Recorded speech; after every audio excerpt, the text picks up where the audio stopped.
नमस्कार, मैं हूं नंदिता कुडेशिया। आप देख रहे हैं डीएनपी इंडिया।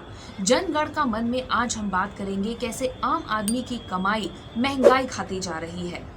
पिछले साल कोरोना महामारी के बाद से उपभोक्ताओं के खरीदारी पैटर्न में एक बहुत बड़ा बदलाव आया है। अपने जरूरी सामान खरीदने के लिए अब उपभोक्ता ब्रांडेड कंपनियों की बजाय नॉन ब्रांडेड कंपनी या फिर स्थानीय कंपनियों से सामान खरीद रहे हैं। बाजार विशेषज्ञों का कहना है कि प्रोडक्शन कॉस्ट बढ़ना और घरेलू खर्च बढ़ना इसकी एक बड़ी वजह है। आसमान छूती महंगाई की वजह से अपने घर का बजट बिगड़ने से रोकने के लिए ही लोग अब नॉन ब्रांडेड या फिर सस्ते सामान की ओर ज्यादा आकर्षित हो रहे हैं। मार्केट रिसर्च कंपनी कंतार की रिपोर्ट से ये जानकारी सामने आई है। रिपोर्ट में साफ लिखा है कि सितंबर की तिमाही में कंज्यूमर्स ने साबुन, दूध से बने प्रोडक्ट्स, खाद्य तेल, घरेलू सफाई में यूज होने वाले सामान के साथ साथ करीब आधा दर्जन और सामान ऐसा खरीदा है जो कि नॉन ब्रांडेड कंपनी से लिया गया है या फिर उन कंपनी से लिया गया है जिनके पास ये प्रोडक्ट्स सस्ते दाम में मौजूद है। इतना ही नहीं, ये भी पैटर्न देखा गया है कि लोग अब बड़े बड़े पैकेट्स के बजाय 5 और 10 रुपए वाले छोटे पैकेट्स खरीद रहे हैं। खरीदारी के पैटर्न में आया ये बदलाव सिर्फ शहरी इलाकों में ही नहीं बल्कि गांवों में भी देखा गया है। कोरोना महामारी के बाद से ज्यादातर कंपनीज ने इन्फ्लेशन के दबाव में आकर सामानों की जो दाम है वो बढ़ा दिए हैं।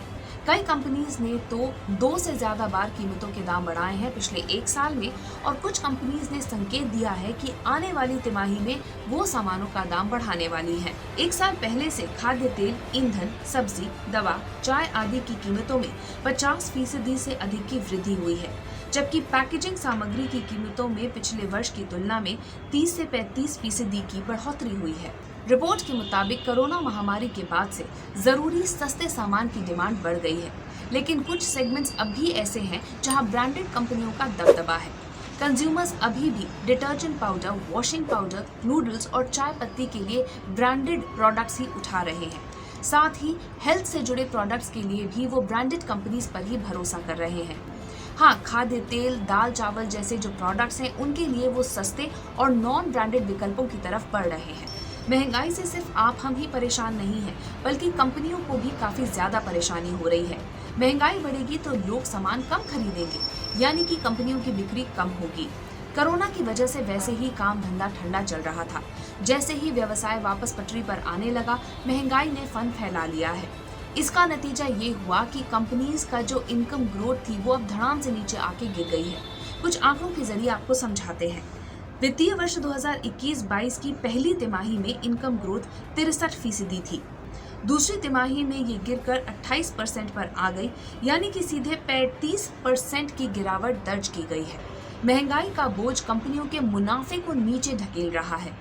इसे इस तरह से समझ लीजिए कि पिछले साल के मुकाबले फाइनेंशियल ईयर 21-22 में जो इनकम ग्रोथ है, यानी कि मुनाफे की रफ्तार है, वो सिर्फ कमोडिटी या फिर चंद बड़ी कंपनियों तक ही सिमट कर रह गई है।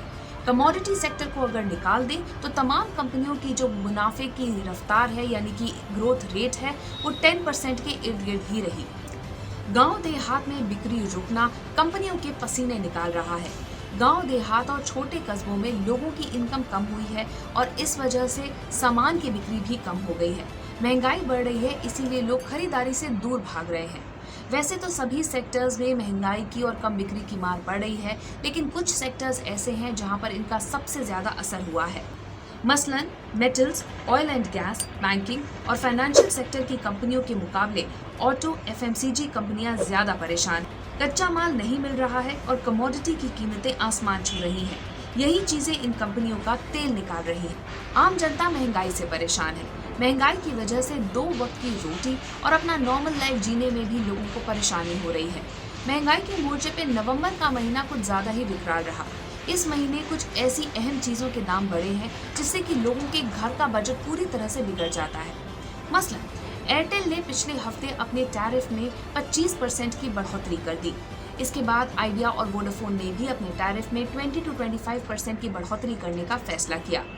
एयरटेल के कुछ 35 करोड़ यूजर्स हैं, वोडाफोन और आइडिया के 27 करोड़। यानी कि वोडाफोन, आइडिया और एयरटेल के टैरिफ बढ़ाने से सीधे सीधे 62 करोड़ लोगों का मंथली बजट 25% तक बढ़ गया है। शादी के सीजन में मांग में आई तेजी की वजह से बासमती चावल के दाम भी 10 रुपए प्रति किलो बढ़ गए हैं। इस सीजन में आमतौर पर बासमती चावल की डिमांड बहुत ज्यादा बढ़ जाती है।